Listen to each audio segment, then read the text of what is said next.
The story begins as the narrator briefly introduces a set of strange, mythical creatures known as Finns. These Finns are invisible to humans, live in every house in the world, and have a duty to keep things in order. The opening scenes show these Finns in different homes, helping people organize their daily lives. To the Finns, this is a glorious tradition, and no Finn would ever dream of breaking it, except for one particularly unusual Finn. In the next scene, a couple is hurriedly fleeing from a rather disheveled-looking house. In the house, a troublesome Finn named Finnick seems delighted. He's trashing the place and having fun all by himself, claiming the house to himself. The house has been put up for rent many times over, but thanks to this particularly troublesome Finn, nobody has been able to settle there. Next, we see an unsuspecting family driving into a new town, a couple and their daughter named Christine. As they are driving, the mother seems excited, wishing her daughter is able to make new friends in their new neighborhood. However, Christine reminds them that every time she makes new friends, they have to move out again. She wants to be a detective, so she doesn't see the point of gaining new friends. Christine ignores her parents' optimism and buries herself in her detective novel while her parents enjoy the sight, fantasizing about the prospect of having fun in their new town. Meanwhile, in another location, a group of actors and directors are shooting a film. The director is giving instructions to the main actor, but just then, a rather zealous young janitor named JB walks into the scene and performs a rather exaggerated act. The director gets upset and drives him out of the set. Just as they're about to shoot the scene again, Christine and her parents walk in. The scene supervisor hurriedly rushes to attend to them, handing the couple their scripts for a detector series, but not giving them the entire script. According to the scene supervisor, the director likes to keep the intrigue and suspense even among the actors. That's why they don't hand over the entire script. However, Christine, who seems to have a rather sharp mind, easily predicts the outcome of the play, much to the surprise of the scene supervisor. She hands them keys to the house they'll be staying and casually walks away. Meanwhile, the director is still struggling with his actors. Just then, JB, the rather plump and zealous young janitor, approaches the director, volunteering to act in the scene and show his talent. After pouring out his heart on set, displaying the best of his talent, he looks up only to find everyone laughing at him. Suddenly, JB finds himself entangled in a rope, and after a rather clumsy display, he brings wreckage to the entire set. The angered director makes a scene, yelling at the janitor, and the janitor gets fired on the spot, much to the surprise of Christine and her family. The family of three makes their way over to their new home, but as it turns out, this is also the home of the troublemaking Finn. As the family unpacks their stuff, Finnick notices them, and is quite unhappy about the sudden turn of events. As the family makes themselves at home, the Finn is already planning to be a menace, and starts by throwing away the toaster that Christine's mom just unpacked. The following day, Christine is at a local restaurant making an order while reading her detective novel. Just then, a boy named Mark notices her from a distance and makes his approach. Just as he's trying to befriend her with his charms, his friends join him. They know that her family just moved into the wrecked home, and they try to warn her about it being haunted. However, Christine isn't scared and believes there is a logical explanation for everything. Leveraging the TV show as a source of distraction, Christine makes a stealthy getaway, leaving behind her detective novel. Back at home, Christine's parents are seen yelling at each other. They seem to be having an altercation, much to Finnick's delight. As Finnick is reveling in the ease of his schemes, he suddenly realizes that they are only rehearsing the script they had been given the previous day on set. Finnick is unhappy about this, but just then, after a rather romantic display showing their excitement, the couple leaves and heads over to the movie set, leaving Christine behind. Finnick gets a brilliant idea and decides to scare the young girl. He plays different tricks on her, turning the lights on and off, opening the fridge, turning on the TV set, and generally causing a ruckus. Although Christine is shocked by this, she believes there's an explanation for everything and isn't frightened. She grabs an aerosol spray for self-defense, and after spraying it on the invisible Finnick, the troublemaker gets himself caught in the curtains of the house. Thanks to this, Christine is able to see the invisible creature's outline. Hurriedly, she grabs the curtain, and after a bit of struggling, Finnick gets freed from his captor. However, for some reason, she can now see and hear him. Finnick is shocked by this and discovers that she's holding on to a piece of his fur, which is why she can see him. He panics, saying the others mustn't find out, unwittingly revealing that there are more of him, much to Christine's intrigue. Just then, there's a knock on the door, and Finnick's panic intensifies as he discovers that it's his friends. Christine decides to act like she can't see them as his friends make their way into the house. She stands there like a statue as the other Finns observe her. They think she's weird, and just when one of the friends notices the bunch of fur in her hand, Finnick makes up an excuse to make them leave the house. They seem to be headed somewhere, and Christine wants to follow, much to Finnick's dismay, but he can't stop her because they mustn't know that she can see them. She follows them to what appears to be a gathering of similarly troublesome Finns. Christine doesn't seem scared, but on the contrary, rather curious. She takes out her phone and tries to take a picture of the meeting's proceedings, but when she checks her phone for the image of the shot,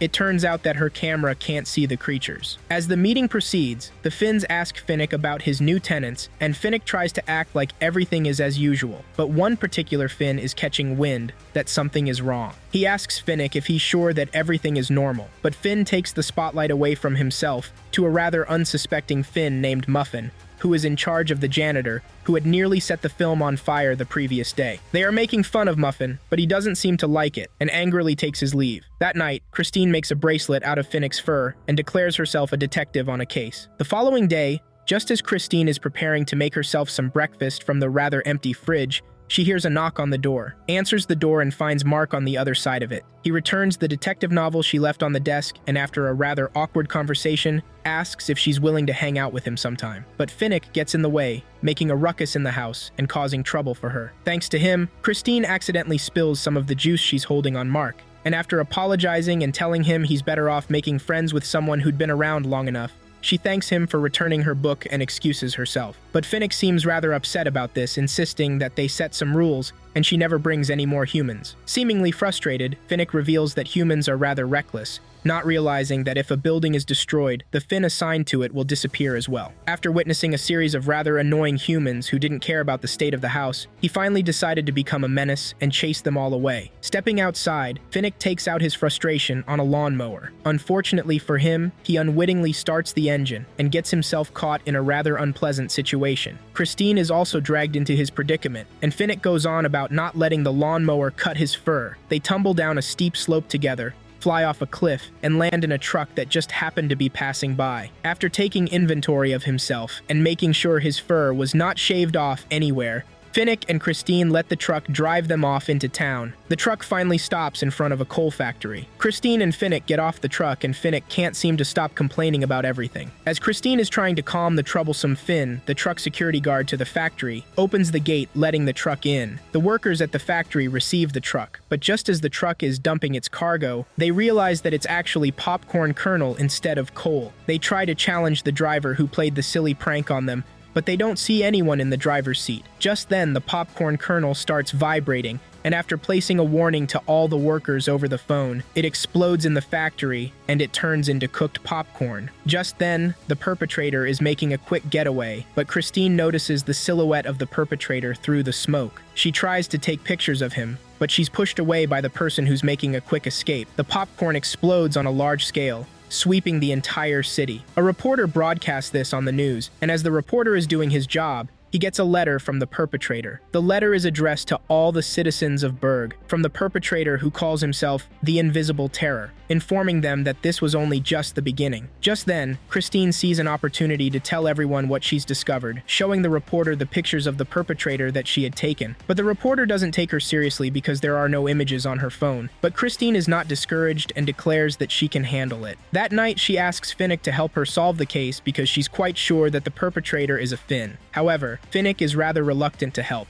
After a bit of persuasion, they make a deal that she'd return his fur if he helped her on the case. They shake on the deal and get to work. The next day, Finnick and Christine make their way out to find some clues about the perpetrator. Finnick is rather unwilling, but Christine is hard at work. She finds some clues from an oil stain on the ground and decides to follow the trail. The trail ends at a certain spot, and Christine suggests to Finnick that he should follow the scent of the trail. Finnick seems offended by this and protests, but after awards, he decides to oblige, and they follow the scent of the trail. They come to another dead end as some trucks pass them by, and as Finnick is about to give up, Christine lands another quite solid lead on the perpetrator as a truck suddenly pulls in, driving rather recklessly. Christine is trying to draw Finnick's attention to it, but he doesn't seem to be listening, going on about how they would never solve the case. But thanks to the driver's rather reckless driving, Finnick finally understands the situation, and they give chase. Meanwhile, a couple of unsuspecting train dispatchers are having fun on the job when the Invisible Terror makes his way into the room. Afterward, he heads over to the controls, tampering with them and altering the rail track. At the same time, Christine and Finnick make their way over to a train, still in pursuit of the perpetrator. The train is headed in the same direction as the blue truck for a while, and they are able to easily track it. But then, the vehicle branches into another road, and they quickly lose their advantage. Christine is a bit depressed by this,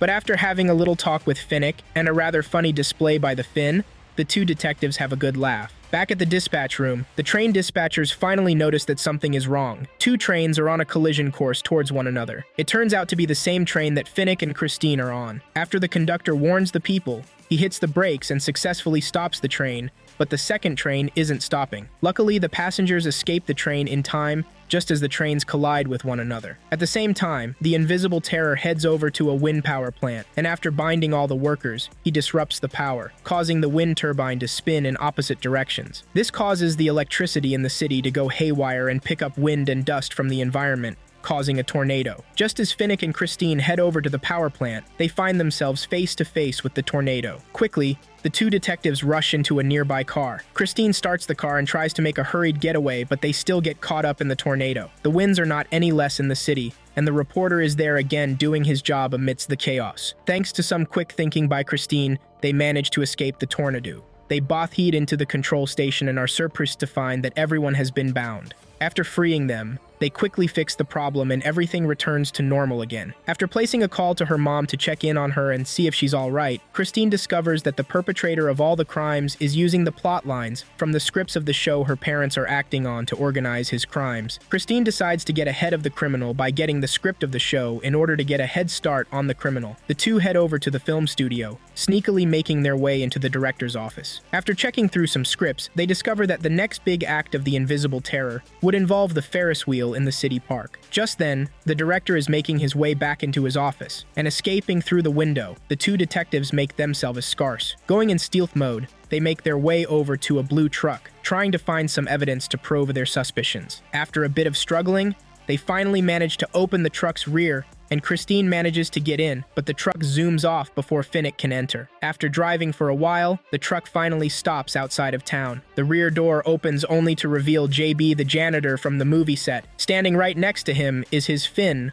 Muffin, the same one that was ridiculed during the gathering of Finns. Shocked by this, Christine backs away. After letting her into his home, Christine proceeds to tell him all about the Finns, but he doesn't seem to believe. However, when she mentions the name of his Finn Muffin, JB seems to react suspiciously. He starts paying more attention to her story of the invisible terror. When she tells him about the fur bracelet needed to see them, JB reveals that he has a bracelet of his own. Just then, Muffin makes his appearance. It turns out that they had been in on the crimes together the entire time. Christine tries to make a sneaky escape, but they don't let her. Instead, JB tells her his story, how he was never accepted as an actor, and how he met his Finn. According to him, if they won't let him take up the role of a villain, then he will show them what a real villain is supposed to look like. It's time for him to make his third act, and so JB leaves her to go and prepare. But as she tries to escape, she finds many other Finns locked away in a cell. They turned out to be Finnick's friends, but with their furs all shaved off, and they seem to have lost their minds because of this. Just then, JB appears behind her, clad in a costume made up of Finn fur. According to him, he is invisible to every other person when wearing their fur. Just then, Finnick makes his way into the house. He tries to fend off Christine's captors, but JB easily captures him with a net gun. He does the same to Christine, binding her to a chair and taking off her fur bracelet. JB throws Finnick into the rear of his truck and drives off into town towards his next big act. But Muffin is worried that he'd destroy the homes, bringing an end to the Finns living there. Meanwhile, Christine has freed herself of her binds and is now thinking up a way to escape the house. At the same time, Muffin, feeling guilty, decides to turn on his human. But after a brief fight, the human gains the upper hand and proceeds to shave off Muffin's fur. Back at the house, Christine has found a way to leverage the strength of the now invisible Finns to her advantage, breaking her way out of the house. Unknown to her, Finnick is in trouble as JB is about to shave his fur as well. However, Finnick fights him off, and the criminal decides to set the truck on fire instead, trapping both Finnick and the now insane Muffin inside. After trying to think like Christine, Finnick finally figures out a way to free Muffin and himself, and then rushes into town after JB. At the same time, Christine makes her way over to the building where all the other Finns have their weekly meeting. She pleads for their help, and although they don't want to help out at first, after a rather touching speech and revealing that Finnick is her friend, they decide to help her out. They give her their fur to help her see them, and together they head into town to stop JB. Meanwhile, JB has already reached the city park. After making his way up to the Ferris wheel, he lights up his dynamite, but just then, Finnick shows up and after a bit of fighting, manages to blow out the flames before the dynamite explodes. They engage in a quick battle, and JB manages to tie up Finnick, but Finnick has already stolen his lighter. Using the lighter, he burns off JB's Finn fur costume, making him visible to the people in the park who finally notice him. Christine and the Finns finally make it to the park, but are too late as JB already set off the bomb. The Ferris wheel is headed into town, and the Finns look on in dismay as it looks like their houses will be destroyed. But they don't give up, and thanks to some coordinated effort on their part, they manage to prevent the wheel from destroying any house, guiding it on a course along the main roads. After passing by the movie set, Christine's parents join her and together, they manage to drive the Ferris wheel into the nearby lake. Meanwhile, as JB is making his getaway, the police catch up with him and apprehend him. The following day, Christine plans on upholding her word and decides to return the fur back to Finnick. But Finnick rejects it, saying it isn't his fur. He then proceeds to give her a new fur, which he braided by himself. Overjoyed by this, Christine wraps Finnick in a hug. Now accepted by the Finn community, Christine and Finnick openly have fun together and rehabilitate the other Finns who'd had their fur shaved off. Christine's parents land a new high-paying deal, and Christine goes on a date with Mark. The story ends with Finn, Christine, and Mark enjoying a cozy and peaceful home together.